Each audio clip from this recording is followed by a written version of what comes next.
Going up in a career ladder usually comes at the cost of additional efforts for learning new skills. This video will be a bit unusual. Until now, I was mainly giving you some tips on how to use some specific software tools, but today I'm gonna be experimenting a bit and share my thoughts on what it takes to become a manager after being a software engineer. If you are considering a move into management, or if you already made a switch and still feel a bit out of place, this video is right for you. If anything I say resonates with your experience, I'd like to hear your thoughts in the comments.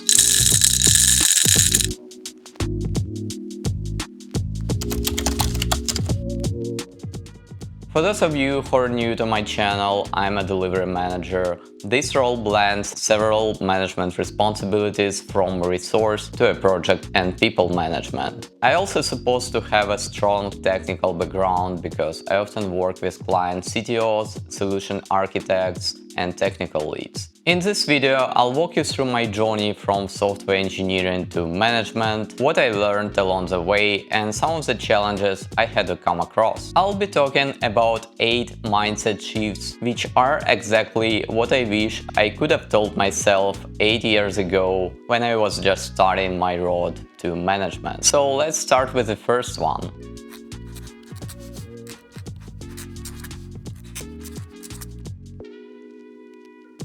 Becoming a manager isn't just about doing your job better and faster, it's about changing a whole perspective on how you approach to your responsibilities. In a typical engineering career path, each step up assumes that you've mastered the previous level and you just add some skills on top. But when you transition from engineering to management, this isn't just an upgrade, it's a shift into a completely new discipline.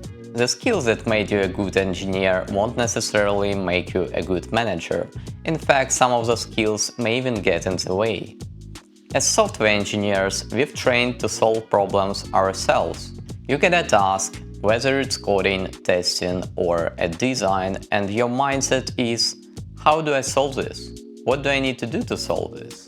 That individual self-reliant thinking works well when your responsibilities are limited to your own output. But as a manager, your responsibilities just skyrocket.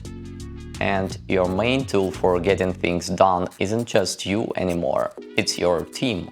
Your role shifts from being the doer to being the enabler.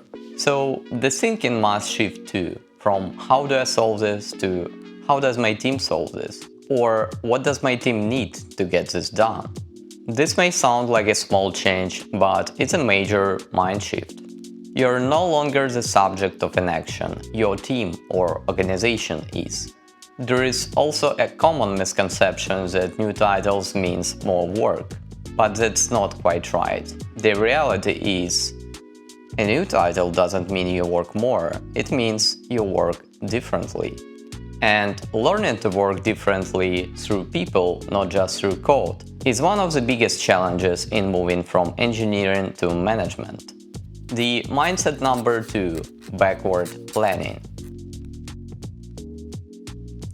As software engineer, I was used to be planning from the bottom up. My focus was usually on a specific task or technical details, not on the big picture. And like many engineers, I often felt overwhelmed with all the technical details. I was always trying to clear the immediate to-do list before even thinking about long-term goals. This isn't unique to engineering, but it was something I noticed myself being in this role. I was more concerned with day-to-day progress than where it was all leading. And honestly, part of that came from knowing there was always a manager above me, someone whose job was to think long-term and guide the bigger plan. Backward planning requires you to understand what outcome you need to achieve in future, so you know what to do today, and not the other way around. While it may sound crystal clear on paper, in practice it's a real mind shift that doesn't happen overnight. You need to constantly remind yourself to zoom out and look ahead. Instead of asking, what do I need to do tomorrow? Ask yourself, what would I need to do today if project deadline was tomorrow? Or, my favorite question, What prevents me from achieving desired outcome just immediately? That single question can uncover a lot. Like, is our CI/CD pipeline ready for production deployment? Have I got a customer approval? Is UAT done? Are all necessary licenses and sign-offs in place? What's our major blockers? By thinking this way, you stop planning forward from the present and start planning backward from the goal. And when you work backward from the finish line, the steps that you need to take becomes much clearer and much more actionable. This mindset helps you shift from reactive day-to-day tasking to strategic, outcome-based planning. And to be honest, I've come to like it. You could do this as an engineer too, but in a manager role, you don't really have a choice. The role naturally encourages you to do so. And over time, that thinking starts to shape not only your work, but how you plan your personal life too.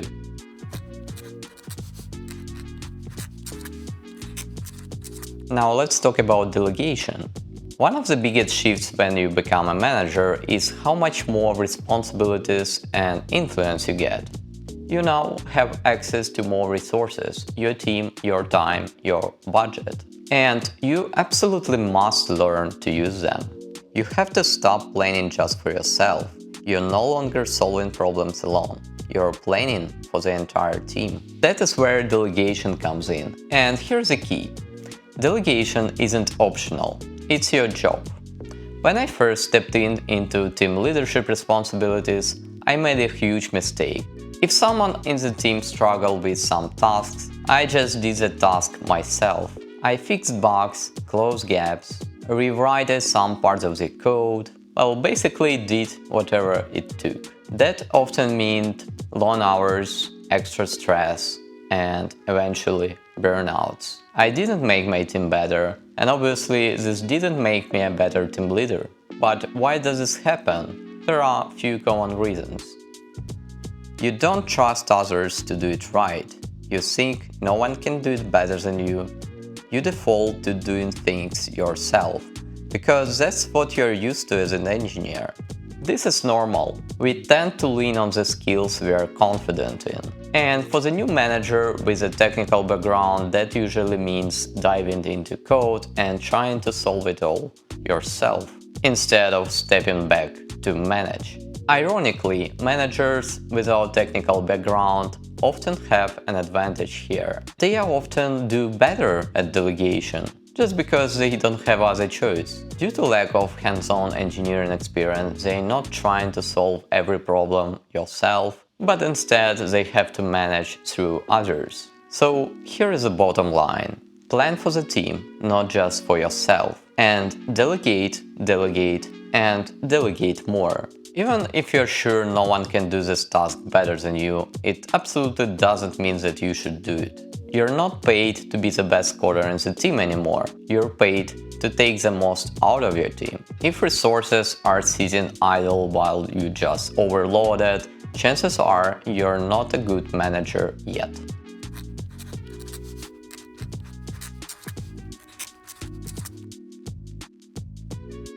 As engineers, we often get used to be striving to impress our lead with our great performance by overcommitting. But when it comes to management, this often works against us. It doesn't mean we have to do our work slower, but rather we need to be prepared for negative scenarios too. Being a good manager doesn't mean being overly optimistic. It means being realistic and prepared to what might go wrong. This means always having backup plans in place.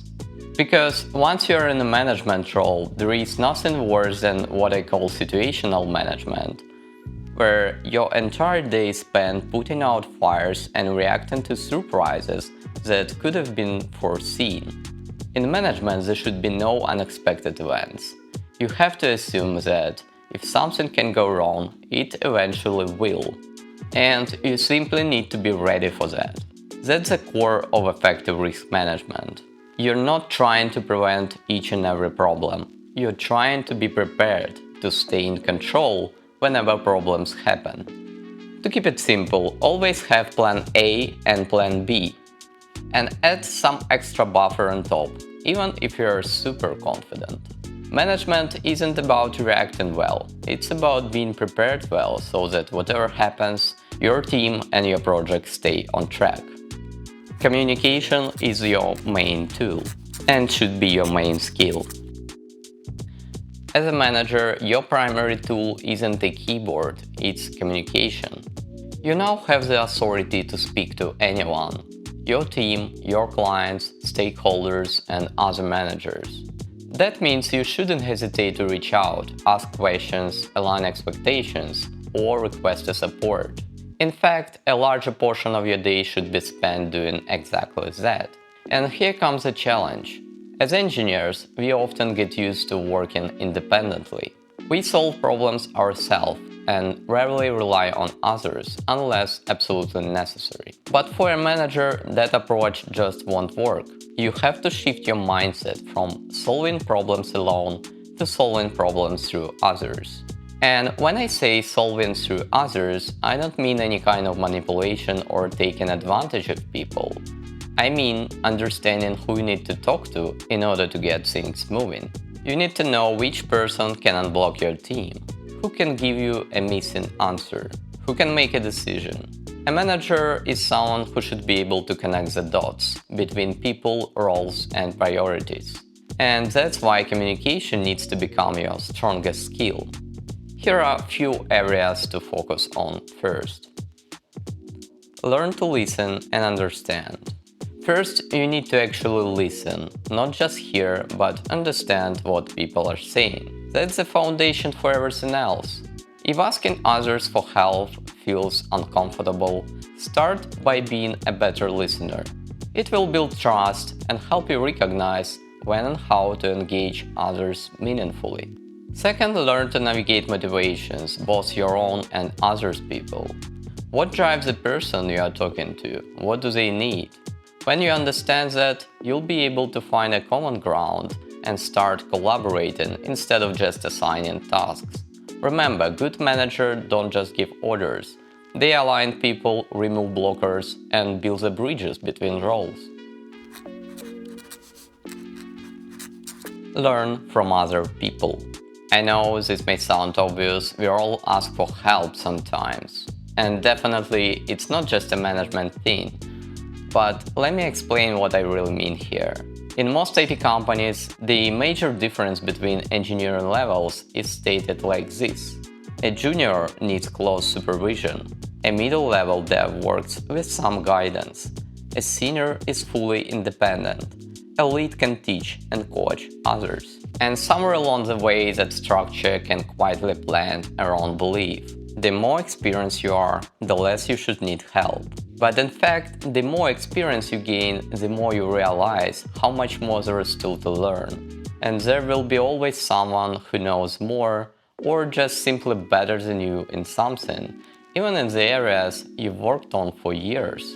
And that should not be your weakness, that should be your strength if you let it be. These days, I learn from anyone, from peers, leaders, managers, people from other domains, and of course even from juniors who can see things with their fresh eyes. I drop the ego and I open the door. And once you do this, once you truly become too open to learning from anyone, your growth accelerates in a way that nothing else can match. So if you want to grow as a manager or just as a person, don't close yourself off. Don't assume you need to have all the answers. Be the one who listens. Be the one who asks. You'll be amazed what happens when you stop trying to be the smartest person in the room and start being the one most willing to learn. Be formal, not emotional. Especially for project management, you have to make a conscious shift. You need to start relying on facts and numbers, not feelings and impressions. This becomes absolutely essential when you step into a leadership role. You can't manage a project just based on how things feel. You need hard data, clear metrics, defined goals, and measurable progress. Project management is a structured discipline. It's formal by nature, where success isn't subjective, it's tracked, measured, and reported. And without the real numbers behind you, it's nearly impossible to make good decisions, track progress, or gain trust. There is no one-size-fits-all here. The KPIs and metrics you choose depends on your project specifics, your domain, and your team. But one thing is universal. If you don't define a measurable way to track progress, you won't be able to lead it effectively. So whether it's velocity, lead time, test coverage, bug rate, budget burn, pick what matters, track it regularly, and let it guide your decisions.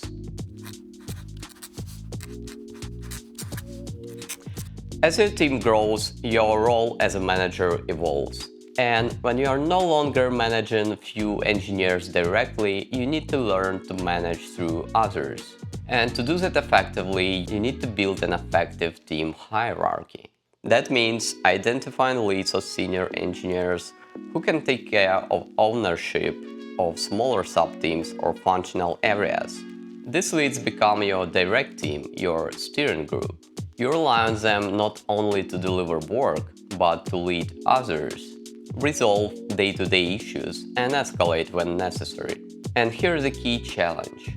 You're still responsible, but you shouldn't do their job for them. And that is where lots of new managers fall into the trap of micromanagement. You start stepping into details that your lead should handle.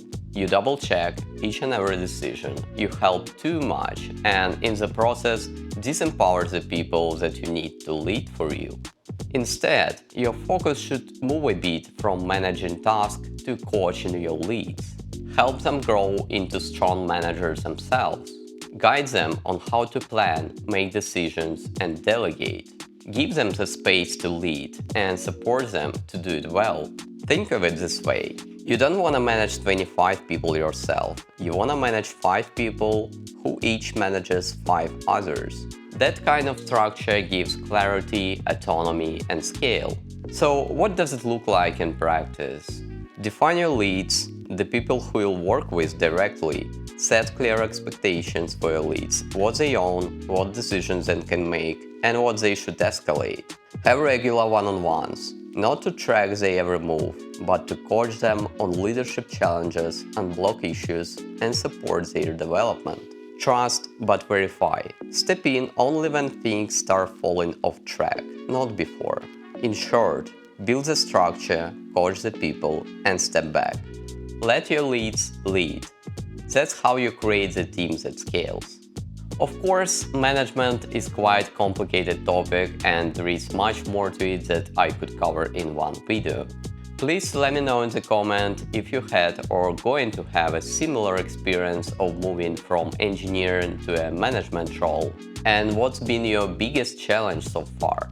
That's all for today. Hope that you found this video helpful. As always, have a great and productive day, and don't forget to subscribe to stay tuned. Cheers!